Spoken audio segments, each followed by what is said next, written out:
If possible, please stop for a moment. Stop not to finish something, but to sit still, to listen, not to listen to me, but to listen to yourself, because this life is full of noise. The sound of vehicles, of news, of responsibilities, of expectations, of questions that have never been answered. And among all that noise, there is a very small, very fragile, but very real sound. That is your own voice. The sigh that no one knows, the cry for help that cannot be made into words, the call for a peaceful life, not running forever in life like a machine. I do not preach like a teacher. I also do not speak like a Zen master.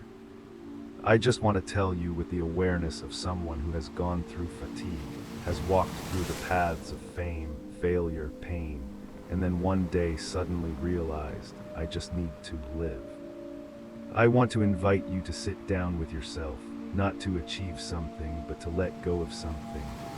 Not to step up to a high platform, but to sit down on a low step where you no longer have to struggle, no longer have to prove yourself, no longer have to compete with anyone. Maybe you are a young person just entering life and feeling empty inside. Maybe you are middle-aged, having gone through the peaks, but still feel that you have not reached peace.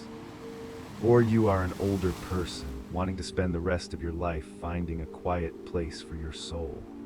Wherever you are in life, the moment you sit down and listen to yourself, that is the moment you begin to return.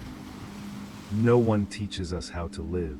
We learn how to work, learn how to make money, learn how to succeed, but few people teach us how to breathe properly, how to be silent lightly, how to love without attachment, how to let go without heartache. So when I say the second half of life, I'm not talking about age. I'm not talking about years. I'm talking about the moment you start to wake up. The moment you ask yourself, how long do I have to endure? If no one sees me, no one acknowledges me, then what am I living for? The second half of life is not when you get old, but when you start to want to live truly. Don't pretend to be strong. Don't pretend to be happy. Don't live like a copy of someone else. That's when you no longer want to argue, no longer crave fame, no longer get tired of playing roles. You just want peace. You want a simple but delicious meal because you're not entangled. You want a deep sleep because you're not worried. You want to look at someone without jealousy. You want to live without owing yourself. But to live like that, you have to learn one thing: let go. Letting go doesn't mean giving up. Letting go is an art for those who have enough experience. Letting go is when you've tried to hold on for too long and your hands feel tired. Letting go is when you've said too much but your heart is still empty. Letting go is when you look at something that once hurt you and smile softly. It's okay, it's over. You may have thought you were strong when you held on to something, but sometimes true strength is when you dare to let it go. Let go of the expectation that others will understand you. Let go of the need to be recognized. Let go of the fear of being left behind. Let go of a relationship that is no longer healthy. Let go of memories that have expired. People say the more you love, the more you hold on. I think the more you love, the more you let go. Because true love doesn't come from binding each other with fear, but from freedom. Freedom for each other to be ourselves. Freedom for each other to walk if the path is no longer shared. A person who knows how to let go is not someone who does not know how to love, but is someone who has gone through the pain of stubbornness and does not want anyone to suffer as he once did. Living in accordance with fate is living like water. Water does not compete with the flow, does not envy the depth, does not resist the slope. Water passes through rocks but does not break. Water goes around obstacles but still returns to the sea. We should also be like water. When there is work to do, do it with all our heart. When there is nothing, rest in peace. When someone needs us, we have a complete heart. When they leave, we still keep our gratitude for having come. Someone asked me, how do we know when to hold on, when to let go? I replied, look at your body and mind. If you have to strain to keep it, if you have to sacrifice yourself to keep it, if you have to trade your peace to hold on, then it's time to let go. Because holding on like that is not love, but dependence. And anything that comes from dependence, sooner or later, will become suffering. I know there are many things that make it difficult for you to let go. A job that used to be your pride, but now is no longer suitable. A person who used to be everything, but has now changed. A dream from your youth, but now you find it no longer makes you happy. You can cry when you let go. That's completely natural. Because you don't just let go of one thing, but let go of the whole life that is attached to it. You don't just let go of one person, but also let go of the plans you haven't had time to fulfill with them. You don't just let go of a job, but also let go of the image you once tried to protect. But trust me, after tears comes lightness, after sighs comes space for new things, after letting go comes rebirth.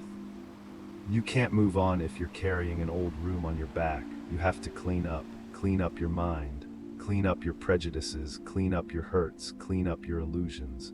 Only then will you have room for light to enter. People who live in harmony with fate are not careless people. They still love life, still care for life, but they don't cling. They know everything is borrowed. Borrowed body, borrowed breath, borrowed loved ones. Borrowed even the sweetest moments, and when it's time to pay back, they pay back with gratitude. No blame, no regret, because they lived every minute while it was still there. When we begin to let go of things that no longer belong to us, a new space opens up. That space is not noisy, not colorful, not as splendid as the stages we used to stand on. But there is one thing that we have not felt for many years, that is peace. Peace in the heart, peace in the breath, peace in every step, peace even when others are still bustling out there. You will realize a miracle. Peace does not come from life becoming perfect, but from the way you accept that imperfection is still obvious. There are wounds that do not need to be healed, just left alone. There are questions that do not need to be answered, just need to breathe together in the same deep breath. There are things that do not need to be explained, just need us to stop resisting.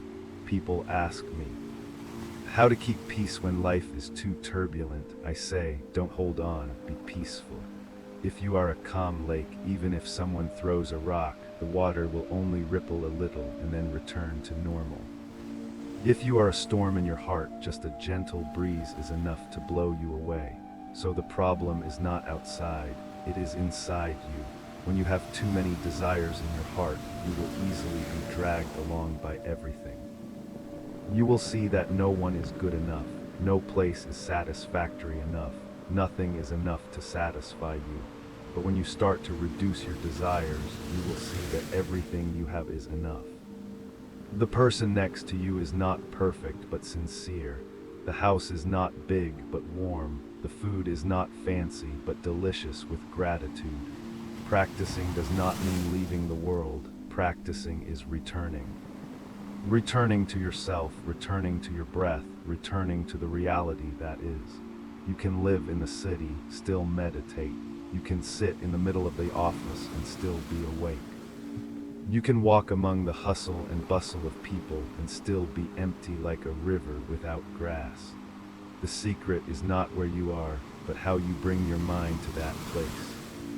If you carry a heart full of resentment, even if you climb a mountain, you will still suffer. If you carry a calm mind, even in the middle of the market, you will still be at peace. I do not advise you to give up your current life to find the way somewhere far away, because the way is right where you are standing, in the way you wash the dishes, in the way you look at your child, in the way you eat a meal and smile when you see the sunlight through the window. There is no ceremony more solemn than a morning when you wake up with a light heart. There is no chant more resonant than the full silence. There is no temple more sacred than a heart that knows how to let go. Practice meditation not only when you sit with your eyes closed, but also when you live. Meditation in the way you speak. Meditation in choosing what to keep and what to let go. Meditation in not reacting immediately when hurt, but stepping back, breathing and asking, what is this trying to teach me? When you live like this every day, you don't have to go anywhere to find peace, because peace is you. It is the new person you are becoming every time you dare to let go of something old. Someone asked me, if I let go of everything, what do I have left? I replied, you still have yourself. The self is not controlled by external images. The self does not need anyone's recognition to see its value. The self is no longer chasing after because it has found its way back. Letting go does not mean doing nothing.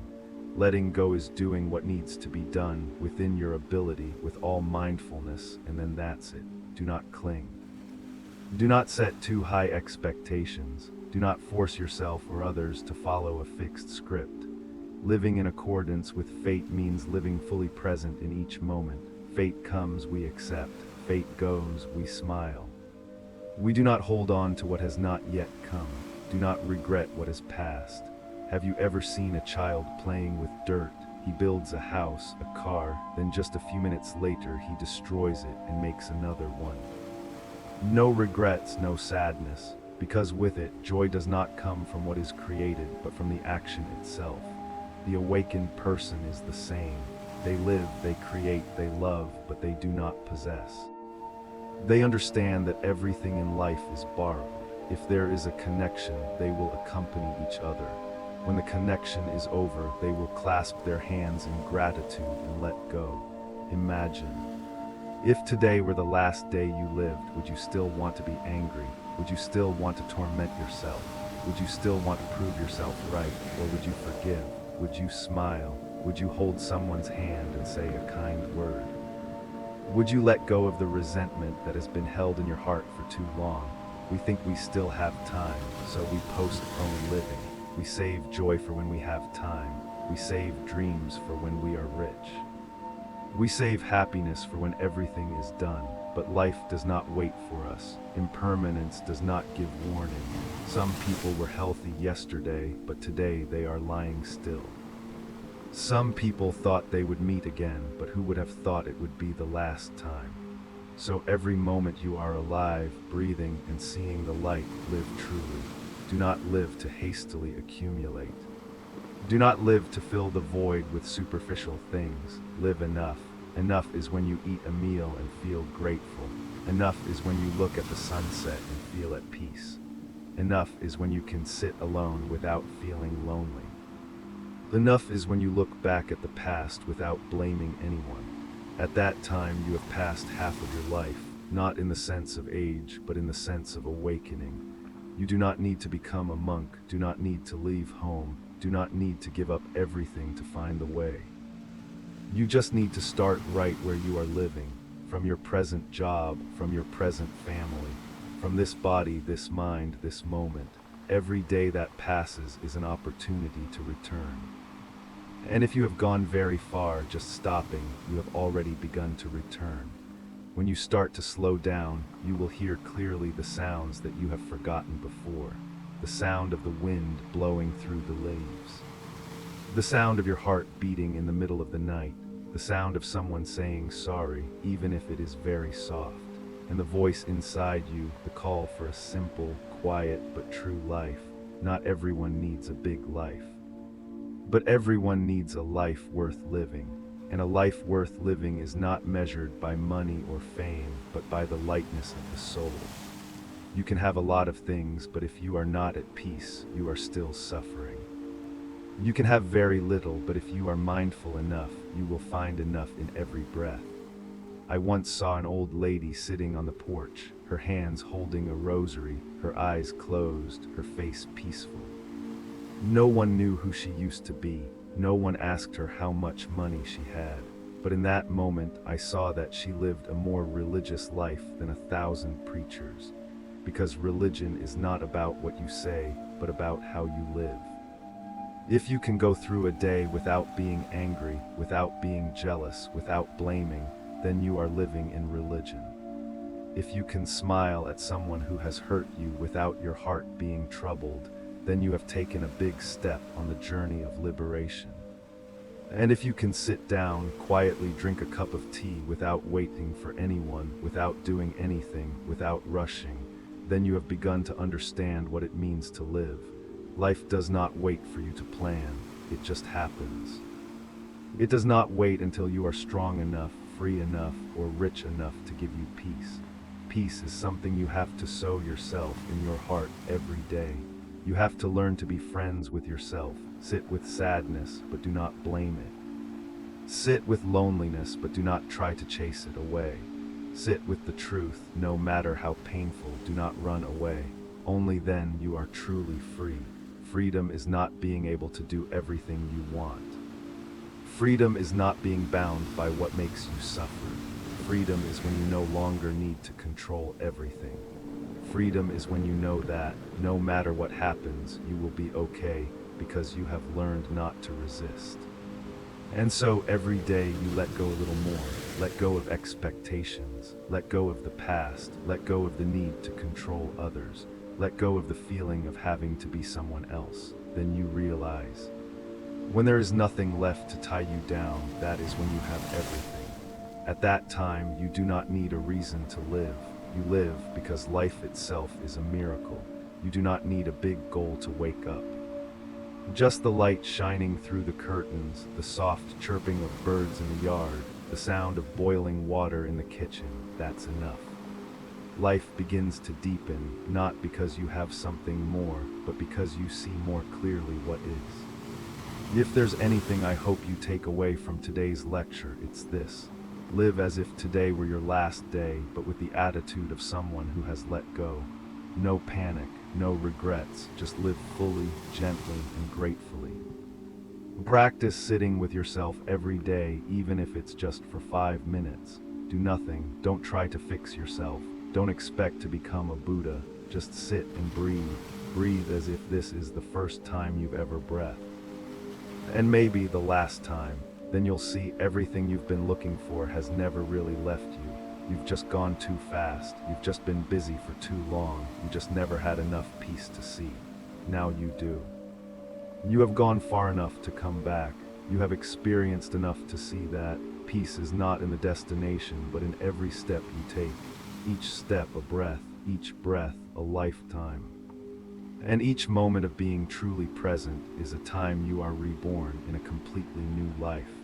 May you live as light as a cloud, as steady as the earth, as calm as a lake, and as bright as a lonely star, because you deserve it.